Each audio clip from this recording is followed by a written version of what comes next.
मन पड़े से दिनर कथा स्कूल रे देवाशीष सार प्रथम दिन मन में भरी थाए केते आशा आकांक्षा अनेक कष्ट करी निज लक्ष्य स्थल में पहुँची था से आज निजुक्ति पाई जोग देवार प्रथम दिन मन बहुत खुशी थाए विद्यालय रे नुआ नुआ पिला मिसबार सुजोग मिल प्रार्थना पर उपस्थान खाताटी हाथ में धरी मन जिणे स्मितहास्य बदन में नवम श्रेणी कक्ष को प्रवेश कर पिला शुभेच्छा जणाइले।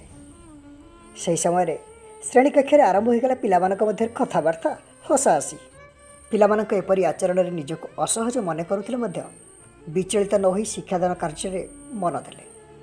प्रथम से पिला ध्यान को निज आड़ को आकर्षित करने को चेष्टा कले।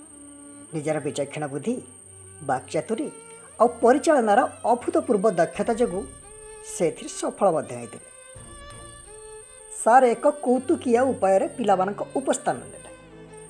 तापर तांकर प्रिय पाठ्यक्रम विषय पचारि बुझिले विभिन्न शिक्षणीय खेल खेलिले।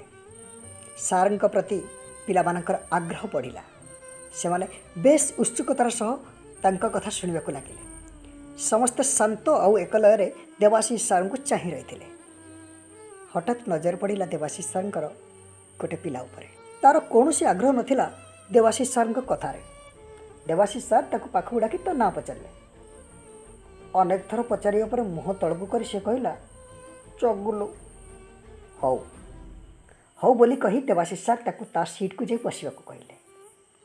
यह कही से चगुलु पर नजर रखी निज कार्य मन देले। किछि समय पर चगुलु पुणी किछि बदमाशी करुथबार देखि पारले देवाशीष सार। चगुलु बहुत डरीगला। भाविला आज ताको केही रक्षा करि परिबेनी। से पाख पिलार टिफिन चोरी खाउतला। देवाशीष सर स्मित हसी निज पाठ पढ़ा जारी रखिले।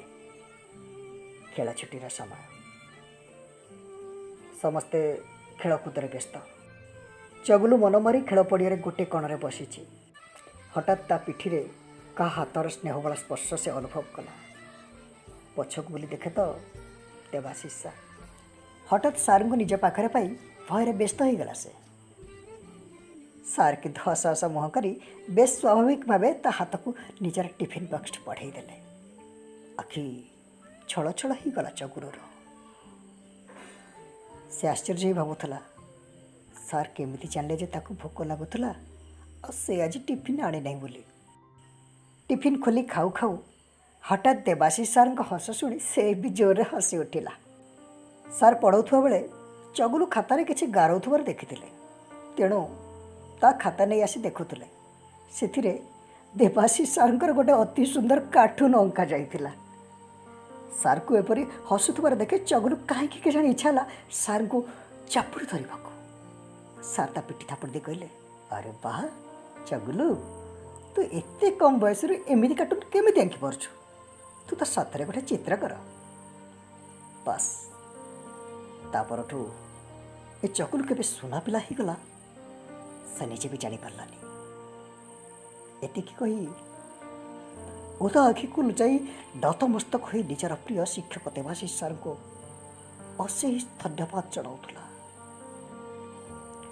विश्व सर्वकनिष्ठ कार्टूनिस्ट भाव में नूतन विश्व रेकर्ड अधिकारी होई अजस्र शुभेच्छा संगीत चगुलु ओरफ चंद्रकांत राउत।